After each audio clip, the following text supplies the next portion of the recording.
Hey everyone, Buddy Signer with Fishing Buddy Blog. We've got a little heat wave going on in Pierre, South Dakota today with temperatures reaching 40 degrees. Got me really thinking about springtime fishing and thought I would post one of my favorite flies, the Clouser minnow. This is one of the patterns I use a lot in the spring for smallmouth bass, white bass, northern pike, walleye.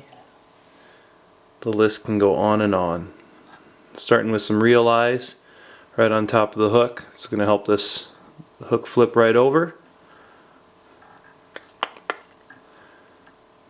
And one thing about this fly is that it's very versatile. I mean, you can use it in shallow water, you can use it in deep water. It doesn't really matter. It's got a good action. You can drag it right along the bottom. You can drop it up and down like a dying bait fish. It's just a great fly all around, and that's pretty much the big thing. You're just gonna have to experiment with the colors and with the presentation in order to figure out what those fish like.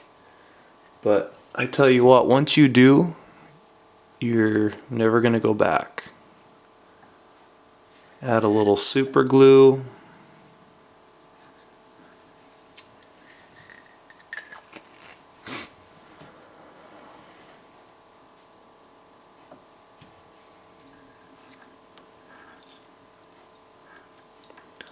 Like to add it to the top and the bottom just to make sure it's not going anywhere. You want this hook, you want these eyes secure. Otherwise, they're going to be spinning on your hook, and it's just going to be a little annoying when you're out on the water and you're catching a lot of fish. And okay, that looks good. I'm going to tie in some white bucktail. One of the important parts of this fly, I think sometimes fishermen, fly tiers forget, is that it's a very sparsely tied fly. You don't need a lot of materials in this thing to make it effective, and that's really what I like about it. You can try, and I've tried a lot of different things with a Clouser, tying it fat, tying it skinny. And the thinner the tie, it seems the better the better the result. So I like it to be about 2 hook shanks in length to the back, and make sure you get all the fluff out of there. That really bulks it up if you don't get all the fluff out of your bucktail. I'm going to tie it right in the front of this hook eye. Go ahead and get it in the front, get a couple of wraps around there, and then secure it down. Kind of make sure it stays on top of the hook.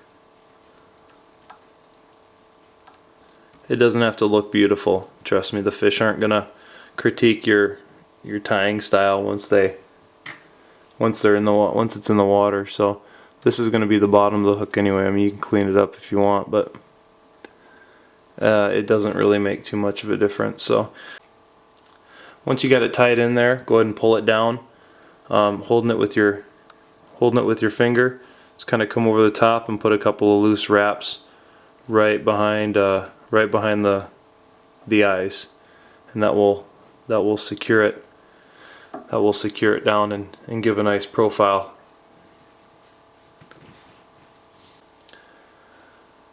Went ahead to turn the hook upside down. I'm going to go ahead and add some Flashabou.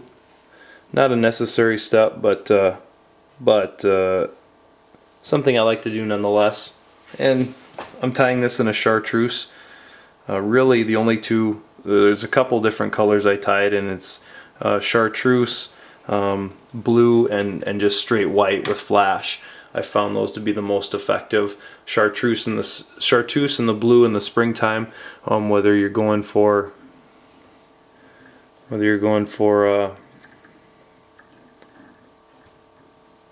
bass or crappies or walleye, and then the white, straight white in the summertime works really well. So spread that Flashabou over the hook and then just kind of tie it down. Spread it evenly on each side. And then you can come in the back and give a loose wrap or two before coming back to the front. That'll keep that secure. Now, this next step is where I vary a little bit from what typical fly tyers will do with the Clouser. Most people will tie bucktail onto the top of the hook. I do not. I tie Marabou, and I'm not exactly sure, and it just happened by chance. I tied a Marabou Clouser one day before going out fishing because I didn't have any chartreuse bucktail, and I caught more fish than I ever had. I just like to rip it off of the side. The longer pieces of Marabou, I'm not going to use the stem at all. And again, you don't need a lot. This is going to be a pretty sparse patch of feathers here, but it's just going to sit right on top, and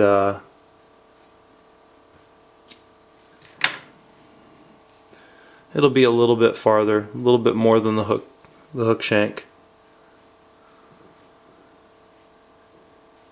You're going to tie that in right on top.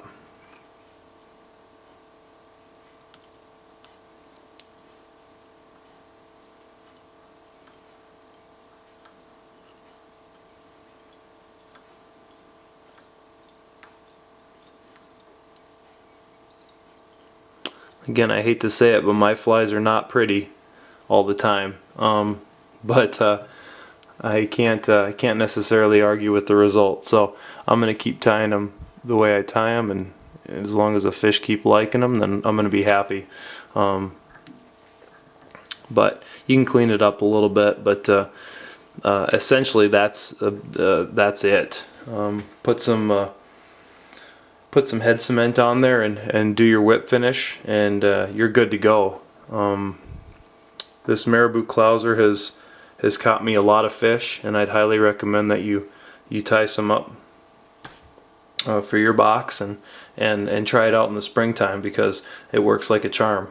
Again, for Fishing Buddy blog, this is Buddy Signer.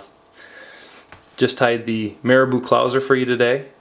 Check out fishingbuddyblog.blogspot.com for more tying videos and fly fishing tips and techniques. Have a great day.